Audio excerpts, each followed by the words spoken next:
When I was at uni, 3 of my friends and I decided to go check out a famous, seemingly haunted place near one of their houses.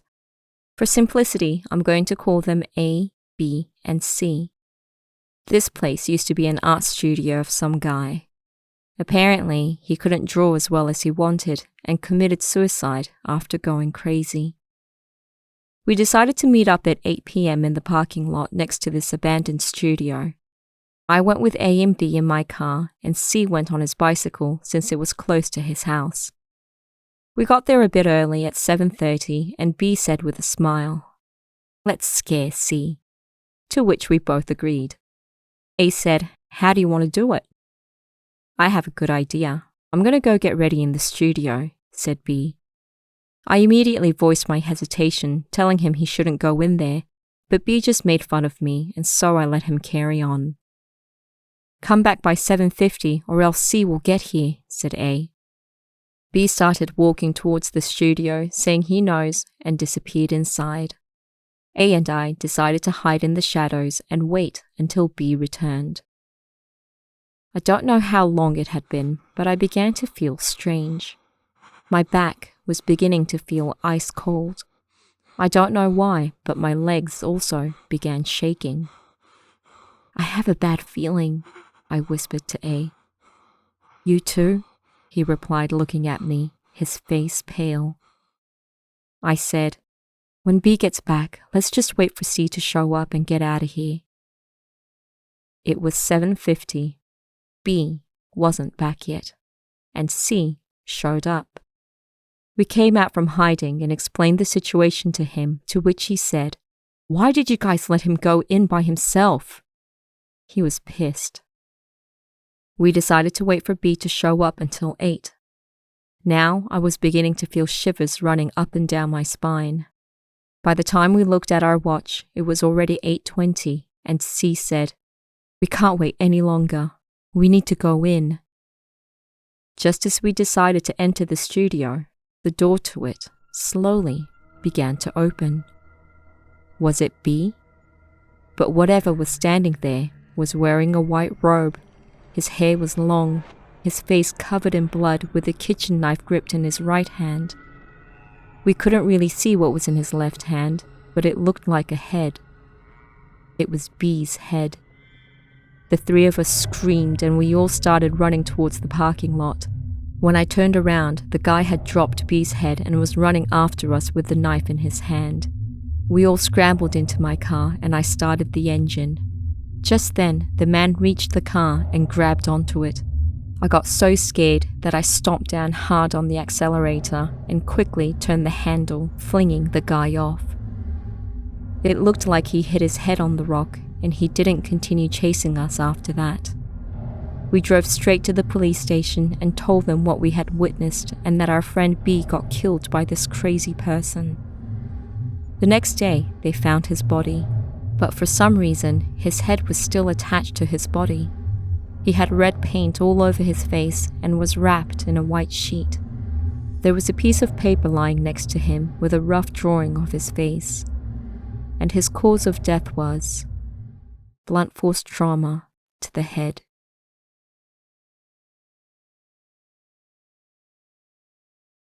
"14 years ago, when we were in our second year of middle school, my 2 good friends and I decided to go watch a movie. Let's call them A and B for simplicity. We were living in a small rural area and there weren't any movie theaters there, so we had to go to the next town over to do so. It was a big deal for us middle schoolers. I was excited about it when I got a phone call from B on Saturday night. He said, "I'm so sorry, I forgot I have a violin lesson tomorrow. But my lesson finishes at around the same time the movie does, so let's meet up at the train station afterwards." B was a bit of a rich kid, so he was taking violin lessons. I was looking forward to going to the big city all together, so I was a bit bummed out, but seeing he was able to join us after the lesson, it ultimately didn't affect me too much. The next day, I met up with A and we went to go watch the movie. When it was done, we started walking towards the train station while talking about how great the movie was. A said to me, "Hey, If we go up to the third floor of this building, we can take the Skyway bridge that connects directly to the station. Like I said, it was a big city, so there were several of these bridges leading out from the train station, connecting to various department stores. Thinking it would be quicker than waiting at multiple red lights, I agreed, and we entered the building next to the movie theater. The building itself was much smaller than a traditional department store. We found the stairs and started walking up. When we got up to the third floor, however, there was no door that led into the building. We figured there wasn't a door there to prevent outsiders from coming in because maybe it was used for storage. I suggested walking back down and taking the normal road to get to the station, but A said, "Nah, let's go up one more floor. I'm sure there's a door there and we can just go back down to the third floor once we're in the building." We went up to the fourth floor, but again, there was no door there. We continued up to the fifth. Again, the same thing. Feeling a bit annoyed, but not wanting to turn back after coming this far, we continued to walk up the stairs. I think we were at the 10th floor when something clicked. When I saw this building from the outside, I don't think there were this many floors. But A was still saying, "Let's keep going," as he continued to climb higher. I followed him, and when we were on the 20th floor or so, it was obvious. Something was seriously wrong. The stairs didn't look the same as the ones on the first few floors either. They looked old, and the air was suddenly really humid and damp. It was like a flight of stairs you might see in Resident Evil, complete with moss growing in patches. At this point, I was thoroughly freaked out and said to A, "Hey, let's go back down. Something weird's going on here." He continued going up, and without turning around to face me, he said, "Ha ha ha, it's weird, isn't it?" I got a bit annoyed with his answer and bit back. "What are you laughing at? I said I want to go back." A said, "Ha ha ha, it's weird, isn't it?" Again, I felt a stab of anger rising inside me, but realized there was something off about A's movements. Of course he looked like A, but everything else was off. His movements looked really jerky, as if someone was controlling him like a marionette. His right and left arms and both his legs looked like they were moving independently of each other. Something was really wrong about this entire situation. I couldn't move, and I just stood there. That's when A stopped moving and turned around to face me. "Ha ha ha ha, that's weird, isn't it? It's weird, ha ha ha ha ha." I screamed when I saw his face. Not only were his movements awkward, but so was his laughing facial expression. The whites in his eyes were gone and was replaced with darkness. Pure black eyes. That's what made me scream. I turned around and ran as fast as I could down the stairs.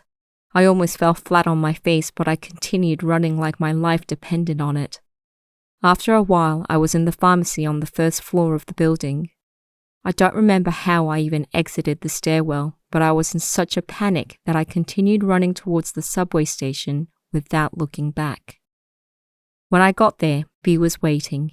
He said, "You're late. It's already been an hour since the movie ended."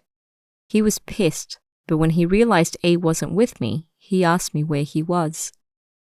I felt like A would catch up to me at any moment, running in creepy robotic movements if we stood out there talking, so I quickly pulled B into a family restaurant situated within the station. Once inside, I told B what happened. I was spewing out words and must not have been making sense because B kept cutting me off mid-sentence, asking me to repeat certain parts. He probably thought I was making it all up, but his face slowly became serious. Reason being, B has a bit of a sixth sense. As he continued to listen, he realized that what we experienced wasn't something ordinary, nor made up. He said, "Let's go to that building." I told him I didn't want to, but he told me we couldn't leave A there. I had to agree with B. A might have become possessed by something in that building. We made our way and started walking up the stairs. When we got to the 3rd floor, there was a door that led into a CD store. The 4th floor entered into a game center, and after that, there were no more floors.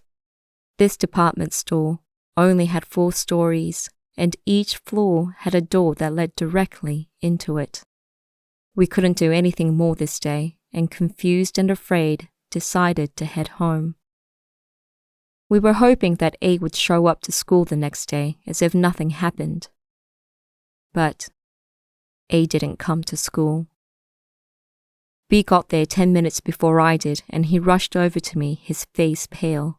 He told me he had a weird dream this morning. A was wandering around in a forest barefoot. He was crying and kept muttering how frustrated he was. B felt like that wasn't just a random dream, and he didn't know what to do. A still hadn't returned home after a few days, and a missing persons report was filed with the police.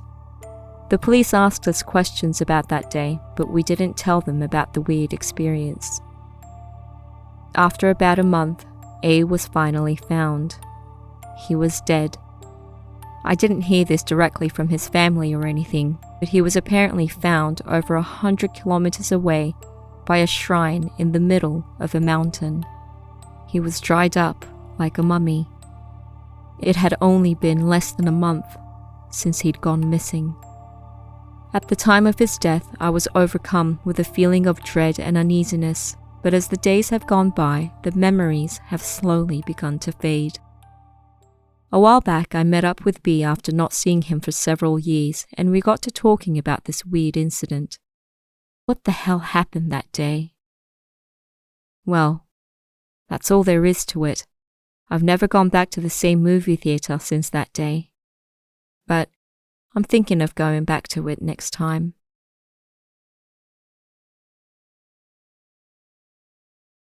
You shouldn't go mountain climbing in the first snow. This phrase was something we heard all the time amongst climbers, but we always thought it was because it was slippery and dangerous. One of our friends didn't take it seriously, and he barely managed to get away with his life. Here's what happened. He had started climbing 3 years before, so he was a beginner, but he was competitive and hated asking for help, so he did everything solo. That time, he decided to go mountain climbing by himself when the first snow started to fall. It was only a few centimeters of snow, so he didn't think much of it and went forward with his plan. The paths began to get covered in snow, making it difficult for him to navigate the mountain, and he started to feel a bit nervous. He continued to walk whilst searching for the path when he noticed footprints. Something was off about them, though. They were really narrow and small, and weren't made from hiking shoes nor any other type of shoe. He decided to follow the footsteps as a guide and continued upwards. I guess 3 years of experience wasn't nothing, because he started to notice that his surroundings were different from all the previous times he'd climbed this mountain.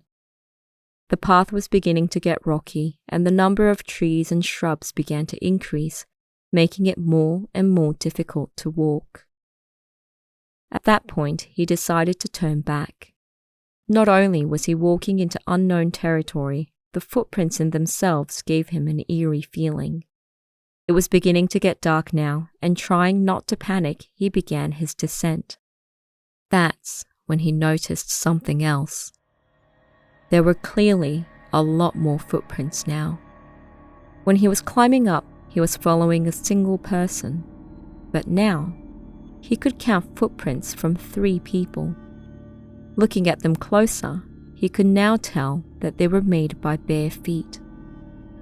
Upon making this discovery, he was overcome with fear, a cold chill running down his spine. Someone, or rather, a few people who were barefoot were following him as he was climbing up. And he wasn't even walking on a proper path.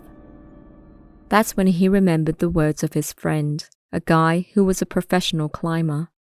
His friend had once said, "You shouldn't climb a mountain in the first snow. You'll witness something you're not meant to. You'll see something that you wouldn't if it weren't for the snow. And you might end up risking your life. As he mulled these words in his head, he was almost in a full-blown panic. But he decided to camp for the night instead of descending in the dark. He wasn't planning to camp at all this day, so he was ill-prepared. The only things he could use was an aluminum heat insulation sheet and some matches. He found a large rock to shield himself from the wind and decided to spend the night there. The temperature was cold, but not cold enough to worry about the risk of hypothermia.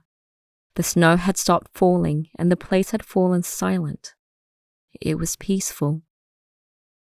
Once he calmed down, he started to wonder who the footprints belonged to. Was it some deer? Or maybe wild bulls? He was doing his best to convince himself that some type of animal was following him. Although he tried to stay awake, his fatigue eventually took over. He woke up to a certain sound. A crunching sound, like someone was walking on the snow. The sound was coming from behind the rock. Thinking it was an animal, he yelled out, "Hey!" He could hear it running away, which helped convince him that it was a wild bull or some other small animal. A few minutes later, he heard footsteps in the distance. But this time, he could hear a few of them walking around as if the first one came back with his friends. He felt a certain amount of dread. "Hey!" he yelled out again. The walking stopped, but started up again a while later. It was heading in his direction. Now he had no choice but to face the truth. It wasn't animals that were outside. There were people.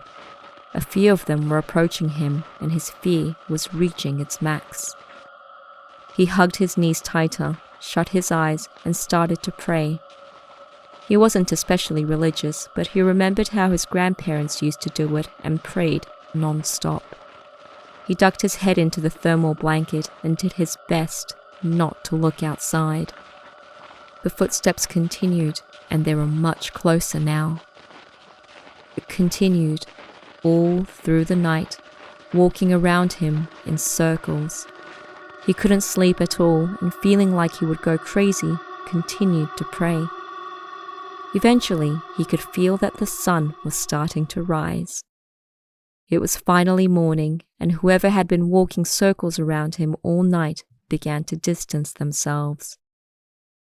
He could feel the sun was high enough in the sky now and couldn't hear the footsteps anymore. Feeling a huge amount of relief, he slowly poked his head out from the thermal sheet and looked around. He wasn't prepared for what he was about to see. There were dozens and dozens of footprints all around him, and they were all barefoot. He stared at them for a while, unable to move from exhaustion, but he snapped himself out of it and quickly packed up his things and began to head down the mountain. After 30 minutes of walking, the footsteps finally started to disappear, and soon after that, he saw a signpost signaling the route. Finally, he was safe. This experience affected his mental well-being, and thus was the last time he ever climbed a mountain.